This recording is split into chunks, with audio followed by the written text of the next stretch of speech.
Edwin Feulner has deceased. And if you don't know who this man is, he is one of the co-founders of the Heritage Foundation. Hello guys, welcome to the Real Watch List. I'm your host Betty. So in today's video, we're gonna be talking about Ed Feulner's death and actually what the internet is actually saying about the project 2025. So Ed Feulner, the man behind the Heritage Foundation, a key figure in Project 2025, has just died at the age of 83. And the internet has feelings, and a lot of them, guys. Some people are mourning a conservative icon.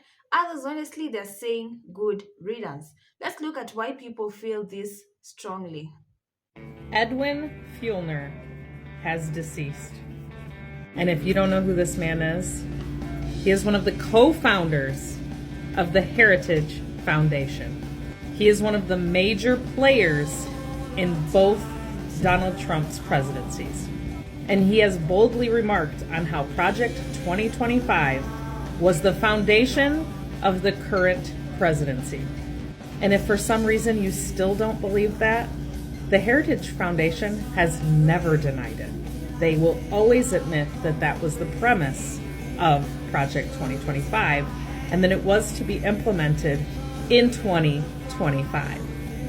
Now, his passing may make no difference on the trajectory of the future, but no less, it made a huge impact.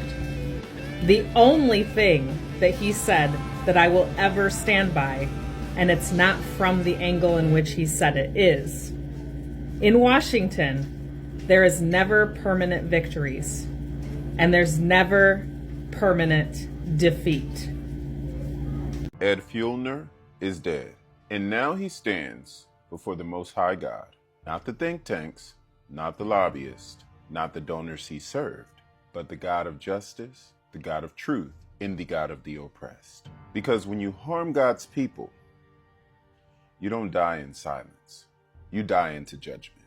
Ed sowed policies that crippled the poor. He sowed legislation that stripped Black and brown communities of dignity, safety, and opportunity. He built an empire that made war against the very people that Christ died for. And now, he must reap. This is not about revenge. This is about accountability. Heavenly accountability. The Heritage Foundation's hands are bloody, with decades of quiet cruelty, destroying families through mass incarceration, blocking access to health care, justifying the suffering of children, all while quoting freedom. But God sees everything done in the darkness. Ecclesiastes 12:14 says, "For God will bring every deed into judgment, including every hidden thing, whether it is good or evil." He may have escaped earthly punishment, but he did not escape the throne of God. And for those still carrying out his wicked policies, hear this. Isaiah 10:1-3 warns you, "Woe to those who make unjust laws, to those who issue depressive decrees. What will you do on the day of reckoning, when disaster comes from afar?" This isn't politics. This is spiritual warfare. Welcome back, guys. So let's just talk about who actually was Ed Feulner. So Feulner helped launch a heritage foundation back in the 70s. It became the brain center for conservative policies, and especially under Reagan, Bush, and Trump. He was known for bringing together different wings of the right, religious conservatives, free market folks, even libertarians, a kind of a big tent guy. But more recently, he helped shape Project 2025, and that's where controversy now hits up. So let's just talk about Project 2025. So Project 2025 is basically a playbook for a second Trump presidency, a 900-page document from Heritage and other groups laying out how to remake the federal government. It calls for firing career civil servants, limiting LGBTQ protections, cutting environmental regulations, and expanding presidential power. To supporters, it's restoring order. To critics, it's kind of authoritarianism in a suit.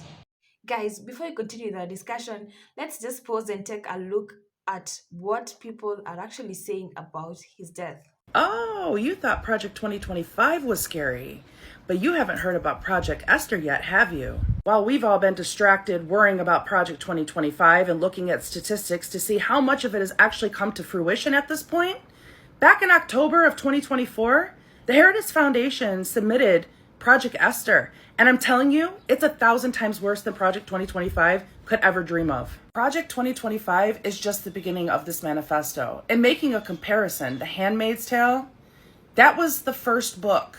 The 6 seasons we watched, that was the first book. There are others. Just like Project 2025 was the prologue to what's about to happen with Project Esther. Reading Project 2025, it spoke very clearly about eradicating all religions from the United States. There will only be one God and one Bible, and it will be forced upon you. It is forced practice of religion. You will not be allowed to speak of any other God. You will not be allowed to read any material outside of that Bible. And if you try to practice anything outside of what you are forced to practice, they will imprison you and put you to death. Project Esther also speaks about surveillance. They want us having something inside of our bodies that is implanted, where the government knows our whereabouts, knows our medical history, our heart rate, our sugar, everything on a 24/7 basis. It talks about suppression, ladies. It talks about the fact that we are no longer considered people. We are the property of our husbands, meaning we no longer can drive, vote, have a bank account, go grocery shopping, wear what we want, have our hair the style that we want it. We are forced to be the property of our husbands. And women, it speaks about sterilization. It speaks about when women are born, when girls are born, being immediately sterilized after birth. And when you become of age to have a baby, they will grow said baby in a lab and implant it in you so that they can have the white male child that they want for this Project Esther to come to fruition. According to Project Esther, there is no more LGBTQI+. It's gone. It's eradicated because there are no more lesbian and gay people in the United States. That's right. If you're male and you're gay, you have an opportunity to become straight. And if you choose not to become straight, then you will be put to death immediately. And women, they don't really give a fuck if you're a lesbian or not because you still have a working womb. So you'll be forced to marry a man anyway, and oh well, just deal with it. Project Esther isn't just a legislative plan. It's a theological plan as well, with roots in dominionism. And if you don't know what that means, it means having control over all living things, human beings, plants, animals. It means that as a man, you control everything like a god. It states very clearly in Project Esther that it has been written to replace the Constitution of the United States with biblical law. That is the whole purpose of Project Esther. Criminalization of abortion with death penalty being the reward will be a national thing for all of us. It won't matter state by state anymore what your governor and your senator say. As a nation, abortion will be criminal and you will be put to death.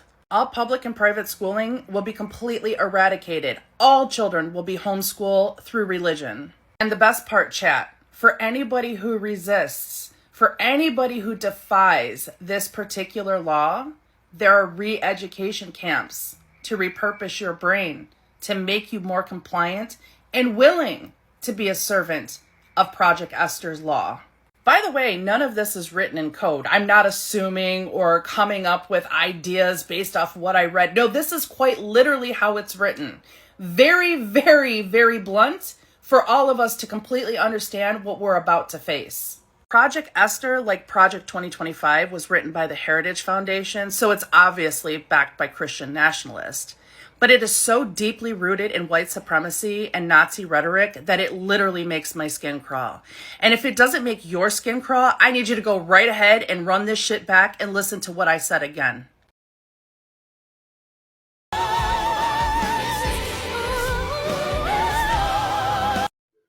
Welcome back, guys. So you can feel how personal this is for people.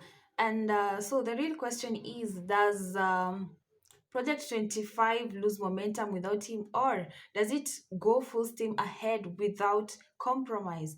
Please let me know in the comment section. So I'm not here to tell you how I actually feel. Some people feel like they lost a conservative hero. Others feel like they dodged a bullet. Either way, his legacy is already baked in policy, politics, and the next election cycle. Let me know in the comment section what your reaction is to his death and Project 2025 as a whole. So guys, thank you so much for watching the video. Please subscribe if you're into real talk. Also consider liking and sharing the video, and also hitting the notification bell so that you don't miss a video whenever I actually upload. Till the next one guys, bye.